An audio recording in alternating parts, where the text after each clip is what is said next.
সুপ্রভাত আমার ইউটিউব পরিবার, তোমরা কীরকম আছো একটু কমেন্ট করে জানাবে। অনেক দিন পরে তোমাদের সামনে আমি চলে আসলাম একটা মজাদার রান্নার ভিডিও, মানে একটা রেসিপি নিয়ে, যেটা আমার তৈরি করা রেসিপি। দুটো হাঁসের মাংস রান্না করি।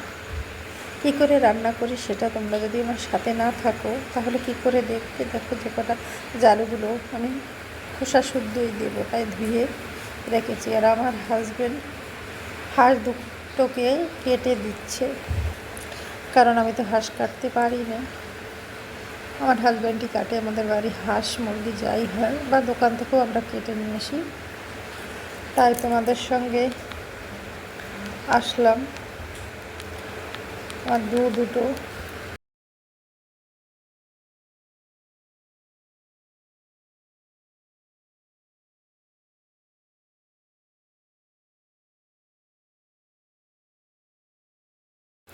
দুটো হাঁসের মাংস দেখো কাটা হয়ে গেল, আলুগুলোও কাটা হয়ে গেল, এবং আমি কিছু বেটে দেবো না। দেখো পেঁয়াজটা কুচিয়ে নিয়েছি, রসুন আদা থেতো করা, আর মশলার মধ্যে হয়েছে আমার এই সিম্পল জিরের গুঁড়ো, চিকেন মশলা, হলুদ গুঁড়ো এবং নুন, আর এই গোটা গরম মশলা। এই কটা জিনিস দিয়ে আমি রান্না করব।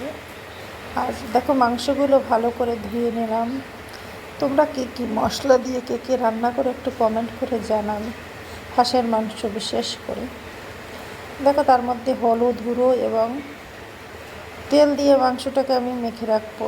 সবাই কীরকম মাখো সেটা তো দেখি মাঝে মাঝে, কিন্তু সবাই রেসিপিতেও জানি না কে কীরকম করে মাখো বা মেখে রাখো হাঁসের মাংস, একটু কমেন্ট করে জানাবে। দেখো আমি খালি নরমালি অল্প একটু হলুদ আর অল্প একটু তেল দিয়েই মাখিয়ে রাখছি, কারণ আমি এরকমই রান্না করি বেশিরভাগ হাঁসের মাংসটা। বলতে বলতে দেখো আমার চুলায় যে কড়াইটা দেওয়া ছিল, গ্যাসের চুলায়, গরম হয়ে গেল। তাই আমি মাংস ধুচ্ছিলাম, কড়াইটা চুলাই দেওয়া ছিল যে গরম হোক। একটু কড়াইটা বড়, দুটো হাঁসের মাংস না, তাহলে 2 কেজি মাংসটাই দিয়ে দিলাম কড়াইতে। তেলে একসঙ্গে তেলটা দিয়েছি, কারণ আমি আলুটাও ওই তেলে ভাজা করব আর রান্নাও ওই তেলেই করব। বারে বারে কে তেল দেয়? আমি বেশিরভাগ এরকমই রান্না করি। আমার রান্না ভাই শর্টকাট সিম্পল, তাই আমি ভালো ভিউজও পাই না, ভিডিও আমার ভাইরালও হবে না কোনো দিন। তাই করার কাজ করি, যদি কোনো দিন আগে বাড়তে পারি তোমাদের আশীর্বাদে বা তোমাদের সহযোগিতায়, তাই চেষ্টা চালিয়ে যাচ্ছি। দেখো আলুটা হলুদ দিয়ে আমি ভালো করে লাল লাল করে ভেজে নেব, যেটা খোসা শুদ্ধ আলু। অনেকেই অনেক রকমের রান্না করে এবং দেখে সবাই ভাববে, কিন্তু আমি আলুটা ভালো করে সার্ফ এবং সাবান দিয়ে ঘষে ঘষে ভালো করে ধুয়ে রেখেছিলাম, জলের মধ্যে করে আবার রেখে দিয়েছিলাম। দেখো আমার আলুটা লাল লাল করে ভাজা হয়ে গেল। তোমরা কীরকম আলু ভাজো বা আলু দেও? হাঁসের মাংস বিশেষ করে আলু খোসা শুদ্ধ আলু দিলে অনেক টেস্ট লাগে। করে খেয়ে দেখবে একদিন, তোমাদের অনেক পছন্দ হবে এরকমই দিনে। আমি তারপর দেখো আলুটা ভাজা হয়ে গেল, তোমাদের সঙ্গে সেটাই শেয়ার করছি। আর ফোনে অনেক ধরনের আওয়াজ পাবে, ভয় যে, কারণ একদিকে বৃষ্টি হচ্ছে, একদিকে ফোন বাজছে, একদিকে ছেলে ঘরে, সবাই ঘরে। তাই তোমাদের সঙ্গে ভয়েস দিতে দিতে কত ধরনের ভয়েস পাবে শুনতে, সেটা বলার কথা নেই। জানি কী করবো, বৃষ্টিতে তো আমার ভয়েসটা শোনাও যাবে না সেরকম। তেলটা গরমই ছিল, দিয়ে দিলাম জিরে তেজপাতা। আমি বেশি কিছু ফোড়নে দেই না, অনেকে গোটা গরম মশলা দেয়, আমি সব দেই না বাবা, আমার শর্টকাট রান্না। তারপরে দিয়ে দিলাম পেঁয়াজ কুচি, রসুন কুচি ও আদা কুচিটা, যেটা আমি থেতো করে, আদা কুচি না থেতো করে রেখেছি, রসুনটাও থেতো করে রেখেছি, সেই রসুনটাই দিয়ে দিলাম। দেখো থেতো করা, একদিন খেয়ে দেখবে থেতো থেতো করে রান্না করলে। আমার ছেলে বলে মাঝে মাঝে, মা তুমি কীরকম করে যেন না বেটে থেতো থেতো করে রান্না করো, ওরকম করে রান্না করে। দেখো নুনটাও দিয়ে দিলাম, যে পেঁয়াজ রসুনটা যাতে গলে যায় জলদি জলদি, তার জন্য নুনটা দিয়ে দিলাম একই সঙ্গে। পেঁয়াজটা লাল লাল করে ভাজা হতে হতে আমি যেন কিছু একটা করছিলাম। তাই বলি, তোমরা তো কীরকম রান্না করো আমাকে একটু কমেন্ট করে জানাবে। আর আমার রান্না তোমাদের কাছে কীরকম লাগে সেটাও একটু জানাবে। আর আমার ভিডিওটা যদি তোমাদের কাছে ভালো লাগে তাহলে একটু লাইক করবে, কমেন্ট করবে এবং আমার চ্যানেলটাকে একটু সাবস্ক্রাইব করে আমার পাশে থাকবে।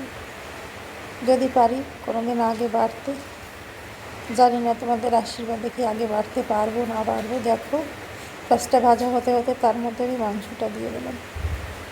মাংসটা তো হাঁসের মাংস, তো মানে আমার এক ঘন্টা লেগেছিলো এই মাংসটুকু রান্না করতে। এত মানে হাঁস এত পুরনো হয়ে গেছে, একটু তো দেরি হবেই, ঢেকে ঢেকে রান্না করতে হয়। হাঁসের মাংস একটু শক্ত থাকে, তারপরে আবার পুরনো। তোমরা কীরকম করে রান্না করো আর কে কোথা থেকে আমার ভিডিওটা দেখছো একটু কমেন্ট করে জানালে আমার ভালো লাগবে, কারণ আমি তো বুঝবো আমার ভিডিও কোথায় কোথায় যাচ্ছে, কার কার কাছে পৌঁছাচ্ছে। একটু কমেন্ট করে যদি বলো আমার অনেক ভালো লাগবে। আর তোমরা যদি পাশে থাকো তাহলে আমি অনেক আগে বাড়তে পারবো, সেই আশাটাই নিয়ে ভিডিও করছি। জানি না তোমরা যদি সবাই বড়রা আশীর্বাদ করো, ছোটরা ভালোবাসা দাও, তাহলেই হয়তো আগে বাড়তে পারি। দেখো বলতে বলতে আমার মাংসটা আদা কষানো হয়ে গেছে, কারণ আমি ভালো করে একটু ঢেকে ঢেকে কষিয়ে রাখছি, কারণ আমার ছেলে আবার একটু কষা কষা মাংস খেতে অনেক ভালোবাসে।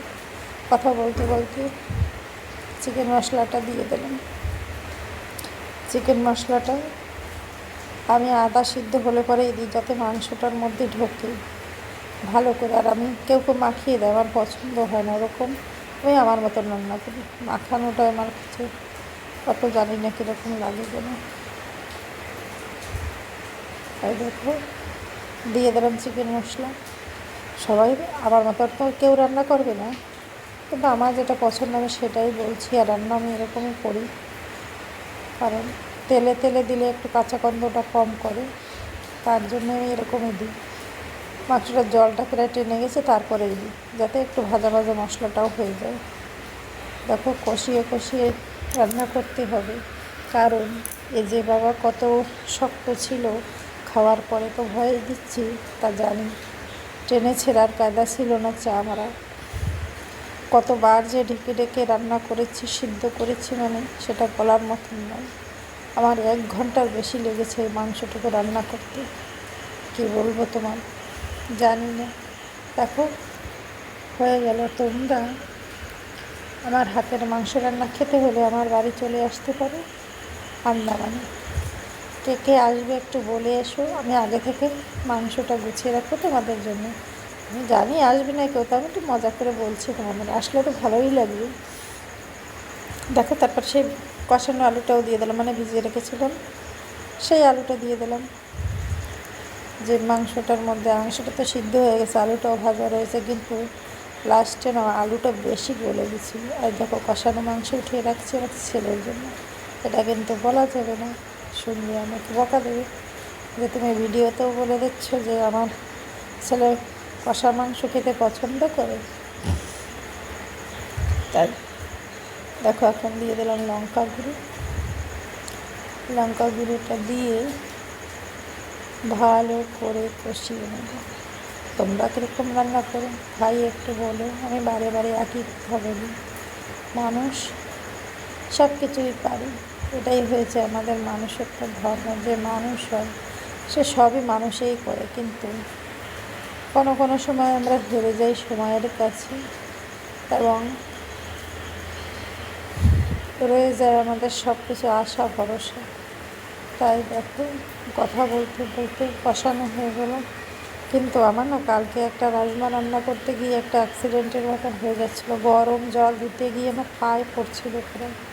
আর আজকে দেখো তার জন্য আমি জালও কমিয়ে দিয়েছি, যে গরম জলটা দেবো একটু, জালটা কমিয়ে রাখলে পরে কেন এক তো মাংস গরম থাকে, তারপরে আবার জলও গরম থাকে, একেবারে উতলে উঠে আমার রাজমার জল পায়ে পড়ছিল। মাংসটা দেখো কত গুনে গুনে আমি জল দিচ্ছি, কীরকম আমার ভয় লেগেছিলো। আর তোমরা যদি আমার ভিডিওটা ভালো লাগে তাহলে একটু লাইক সাবস্ক্রাইব করে আমার পাশে থাকবে। কথা বলতে বলতে আমার মাংসটার রান্না হয়ে গেল প্রায়। তাই তোমাদের যদি আমাদের হাতে রান্না খেতে হয় তা চলে আসবে, একদম সত্যি কথা বলছি, চলে আসবে সবাই। প্লিজ প্লিজ আন্দামানের ছোট্ট একটি গ্রাম কদমতলা।